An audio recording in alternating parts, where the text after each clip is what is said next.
in excelsis Deo, gloria,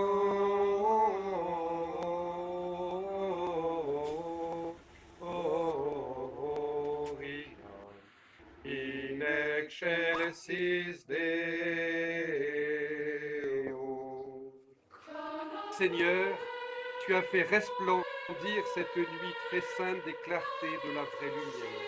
De grâce, accorde-nous qu'illuminés dès ici-bas par la révélation de ce mystère, nous goûtions dans le ciel la plénitude de sa joie, par Jésus-Christ, ton Fils, notre Seigneur et notre Dieu, qui vit et règne avec toi et le Saint-Esprit, maintenant et pour les siècles des siècles. Amen. Vous pouvez vous asseoir. Now, first reading with the voice of Thomas. Lecture du livre d'Isaïe. Le peuple qui marchait dans les ténèbres a vu se lever une grande lumière. Sur ceux qui habitaient le pays de l'ombre, une lumière a resplendir. Tu as prodigué l'allégresse, tu as fait grandir la joie.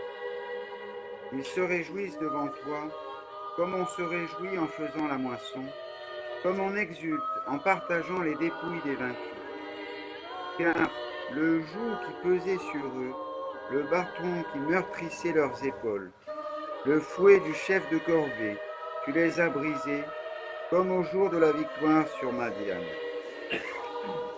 Toutes les chaussures des soldats qui piétinaient bruyamment le sol, tous leurs manteaux couverts de sang, les voilà brûlés, le feu les a dévorés. Oui, un enfant nous est né, un fils nous a été donné, l'insigne du pouvoir est sur son front. Auprès de son nom, nul dérobe au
In those days, a decree went out from Caesar Augustus, that the whole world should be enrolled.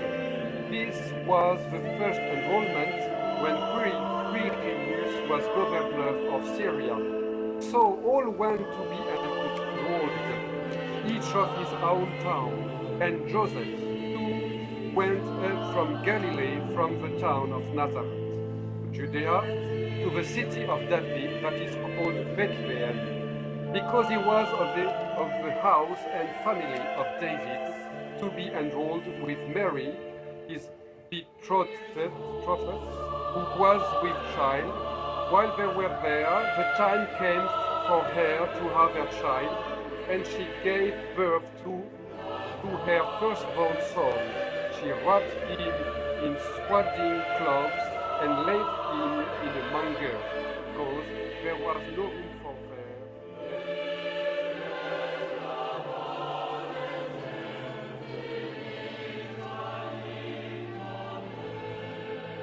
Aujourd'hui vous est né un sauveur dans la ville de David, il est le Messie, le Seigneur. Et voilà le signe qui vous est donné, vous trouverez un nouveau-né emmailloté et couché dans une mangeoire. Et soudain, il y eut avec l'ange une troupe céleste innombrable qui louait Dieu en disant « Gloire à Dieu au plus haut des cieux et paix sur la terre aux hommes qui l'aiment. » Acclamons la parole de Dieu. Louange à toi.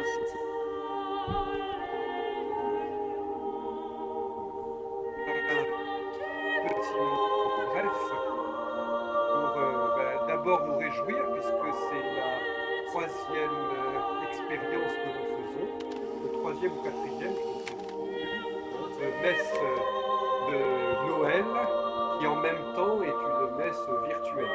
Alors nous en avons avec Patrick Moya, mais surtout Patrick et tout son travail aussi que nous voyons à travers ce moment-là. Nous en avons une certaine fierté car nous avons fait la première mondiale, Patrick, tu te souviens, dans des conditions étonnantes puisque j'étais en Corse, que tu étais à Nice, c'est ça? Oui. Et nous avons fait cette messe ensemble. Voilà. Et il y a eu une thèse de doctorat qui parle de cette messe, qui a été faite à l'université de Louvain. Et puis il y a dans un laboratoire de recherche sur les mondes virtuels, il n'y a pas longtemps, il y a une conférence, un colloque qui a été donné, et durant ce colloque, il y a une communication importante qui a été faite où on parle de cette messe. Donc ça nous laisse déjà une bonne expérience, beaucoup d'expérience, et l'occasion de réfléchir à ce qu'est la messe aujourd'hui. Mais c'est la messe de Noël. Et dans cette messe de Noël, ce qui me paraît important, c'est de réfléchir à ce mystère. Au fond, ce mystère, c'est celui de l'incarnation. Pour les chrétiens, de l'incarnation. Un Dieu se fait homme, il se fait chair, il rentre dans notre vie humaine dans toutes ses composantes. Et il est étonnant et paradoxal, ou intéressant, je trouve, de célébrer ce jour de fête de l'incarnation dans un monde habituellement désincarné, compris en tous les cas comme désincarné qu'est le monde virtuel. Pourtant, il s'agit bien toujours d'incarnation. Nous y avons plusieurs reprises réfléchi avec Patrick Moya. Qu'est-ce que ça veut dire que de célébrer Noël, qui est une fête de l'incarnation, dans un monde virtuel, le monde réel, mais dans le monde virtuel, bien présent. Ça nous a paru important parce que c'est quelque chose qu'aime bien rappeler Patrick Moya. Virtuel ne veut pas dire non réel. D'ailleurs, les mondes virtuels, nous apercevons qu'ils sont bien réels quand, par exemple, ils deviennent malfaisants. Là, pour le coup, ils sont réels. Tout ce qu'on est capable de faire avec du virtuel, lorsque ça rentre dans la vie réelle, alors là, ça nous touche et on s'aperçoit que ça a de la réalité, ça a de leur consistance. Voilà.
voilà, je n'ai pas je n'ai pas la présence, mais pourtant, c'est déjà l'occasion d'une rencontre, l'occasion d'un dialogue, et surtout que, vous voyez, lorsqu'on fait une messe à la radio ou une messe à la télévision, nous n'avons pas la possibilité de répondre, nous n'avons pas la possibilité de dialoguer, nous n'avons pas la possibilité d'échanger. Là, les personnes sont rentrées dans l'église, certains m'ont salué par chat au moins dès le début.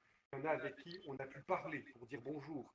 Donc il y a un échange déjà par la parole, ce que n'a ni la radio ni la télévision. C'est le sens du réseau social, c'est-à-dire à la fois la parole, l'image, en même temps les échanges d'informations. En ce moment, je sais qu'il y a des avatars qui consultent en même temps qu'ils ont l'image de Second Life, consultent Internet pour voir qui se perd, que fait-il à Nice, il y a mon site Internet, etc. Oui, voilà, très Certains, bien. bon, beaucoup d'entre eux connaissent Patrick Moya, mais il y a eu d'autres expériences qui ont été faites. Ils vont regarder sur YouTube les différentes vidéos qui existent de nos expériences précédentes. Donc, vous voyez, c'est vraiment une réalité augmentée. Et à la fois beaucoup de puissance pour de bonnes choses, et en même temps, nous le savons, pour des choses qui sont eh bien, moins glorieuses, en tout cas même parfois extrêmement malfaisantes. Donc eh ben, c'est un monde où l'Église aussi doit être présente. J'ai été en quelque sorte nommé aumônier des métavers, voilà, aumônier des mondes virtuels. Donc je n'y suis pas beaucoup présent, mais il faudrait penser une petite aumônerie des mondes virtuels, car aussi on peut accueillir dans Second Life, il y a non seulement l'expérience artistique comme celle de Patrick Moya, souvent double ses expositions réelles dans le monde Second Life. La chapelle de Clans, ici présente, est une chapelle réelle.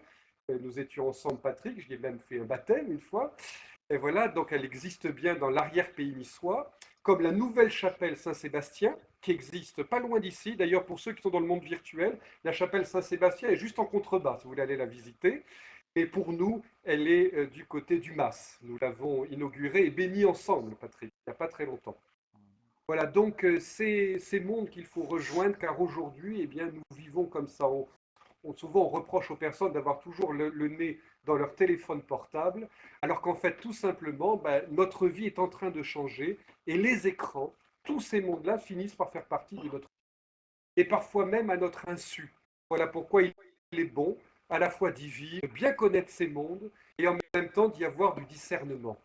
Il n'y a pas longtemps, je regardais tout le travail qui est fait virtuel, notamment en Belgique d'ailleurs, parlions de la Belgique, sur vous savez, tous ces studios virtuels qu'on voit maintenant, ça fait plus de temps que ça existe, hein, et vous avez une manière de créer des espaces virtuels avec des choses qui se passent réellement, des personnages, des présentateurs, comme on voit à la télévision.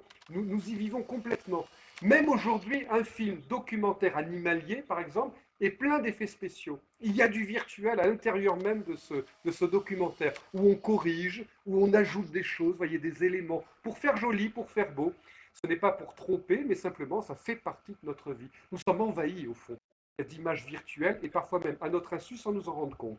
Donc il est bon non seulement d'y être présent, mais de mieux les connaître, et en même temps, bien sûr, pour l'Église, d'y être présente. Parce que si l'Église catholique, les chrétiens en général, eh bien, pense l'incarnation, elle doit être pensée dans toutes les dimensions. Ce n'est pas l'incarnation d'hier, ce n'est pas celle de demain, c'est celle d'aujourd'hui. Alors je suis très heureux d'être là et de célébrer Noël, à la fois avec les avatars présents et avec vous-même ici présents. C'est une messe de Noël pour les artistes, je suis aumônier d'artistes, il n'y a pas très longtemps délégué épiscopal à la culture. Et donc c'est une fierté pour moi de pouvoir célébrer cette messe sur l'île de Ya et dans la galerie de Franck Michel, puisque nous avons aussi un parcours ensemble dans l'aumônerie des artistes depuis pas mal d'années maintenant, Franck.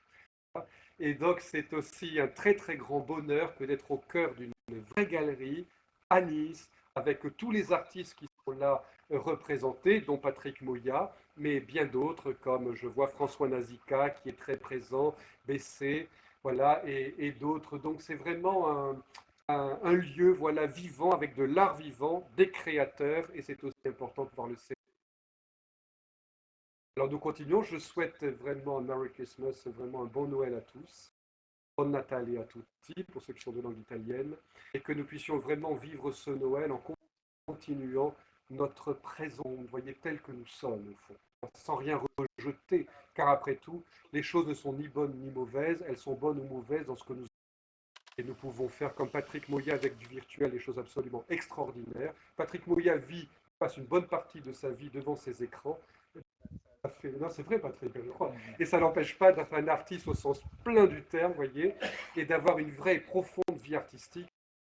La vie dans les écrans, c'est pas ni bien ni mal. Encore une fois, tout dépend de ce qu'on en fait. Nous avons ici un éditeur, Michel Boudous, et je sais que pour lui, le livre est important. Évidemment que le livre sera toujours important, mais nous avons d'autres réalités, d'autres moyens de communication, et tout ça marche très bien ensemble. Encore une fois, le monde est bon et essentiellement bon. Dieu n'a pas mis le mal dans le monde est essentiellement bon. C'est nous qui, lorsque nous faisons des choses, de offert comme un extraordinaire cadeau. Le premier cadeau, c'est quand même la vie et l'amour que nous partageons. Eh bien, si nous vivons ces cadeaux-là et nous en leur donner encore plus d'extension, plus d'augmentation, eh bien tant mieux, nous sommes faits pour cela, notre vie est faite pour cela, et ce sera le plus beau des Noëls. Continuons notre.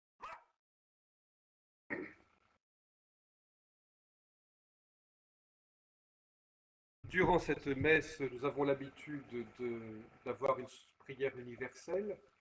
Je voudrais juste penser au début de la messe, just have a thought, think, penser à nos défunts. Nous les évoquerons durant la messe, tous ceux que nous portons de notre cœur, et en particulier aussi pour ceux qui sont présents avec leurs avatars. Et donc, c'est une façon aussi de penser à tous ceux qui ont vécu dans ces mondes-là et qui, et puis à un moment, disparaissent. Je sais que Patrick, nous avons des artistes comme ça qui, à un moment, nous savons qu'ils sont décédés, qu'ils ont quitté ce monde. Voilà, parfois certains restent avec leurs avatars, continuent de vivre à leur manière, mais c'est aussi rappeler bien que notre réalité de vivant, c'est aussi notre réalité mortelle, et que lorsqu'une relation à un moment de notre vie est coupée, bien nous avons à cœur de penser durant les moments les plus festifs et les plus heureux de ceux qui sont partis. Cela n'enlève rien à la fête ni à la joie, bien au contraire. La vraie fête et la vraie joie, ce n'est pas, encore une fois, des fêtes virtuelles seulement, irréelles, mais bien des fêtes réelles avec tout ce que nous. Il y a une très belle tradition dans les pays nordiques. Vous savez, d'où est venu le fait de faire des buffets. L'idée simplement, c'est qu'on pense qu'au moment où on fait la fête et qu'on met les choses sur la table, vous voyez, que chacun peut se servir un peu comme il veut. Cette tradition est très belle parce que dans cette tradition ancienne, eh bien, les défunts se mêlent aux vivants sans même qu'on se rende compte qu'ils sont là, de façon à ce que dans le mouvement de la fête, on se rappelle qu'ils sont là aussi présents.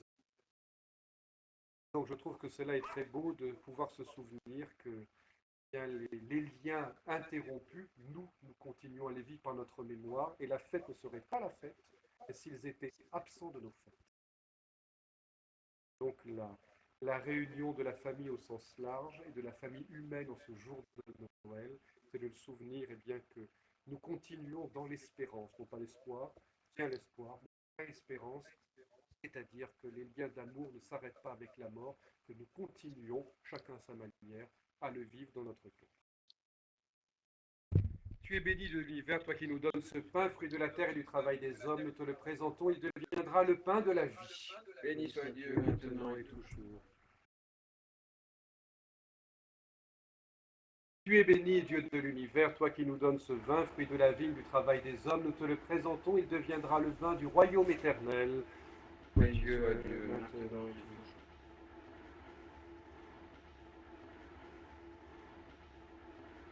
Prions ensemble au moment d'offrir le sacrifice de toute l'Église, pour la gloire de Dieu et le salut du monde. Accepte, Seigneur, notre sacrifice en cette nuit de Noël, et dans un prodigieux échange, nous deviendrons semblables à ton Fils, en qui notre nature est unie à la tienne, lui qui règne pour les siècles des siècles. Amen. Le Seigneur soit avec vous. Et avec votre Élevons notre cœur. nous retournons vers le Rendons Seigneur. grâce au Seigneur, notre Dieu. Cela est juste. De te rendre gloire, de t'offrir notre action de grâce toujours et en tout lieu. À toi, Père très saint, Dieu éternel et tout-puissant. Car la révélation de ta gloire s'est éclairée pour nous d'une lumière nouvelle. Dans le mystère du Verbe incarné, maintenant nous connaissons en lui Dieu qui s'est rendu visible à nos yeux, et nous sommes entraînés par lui à aimer ce qui demeure invisible. C'est pourquoi avec les anges et tous les saints, nous proclamons Saint, Saint, Saint, le Seigneur, Dieu de l'univers. Le ciel et la terre sont remplis de ta gloire. Hosanna au plus haut des cieux. Béni soit celui qui vient au nom du Seigneur. Hosanna au plus haut des cieux. Toi qui es vraiment saint, toi qui es la source de toute sainteté, Seigneur, nous te prions.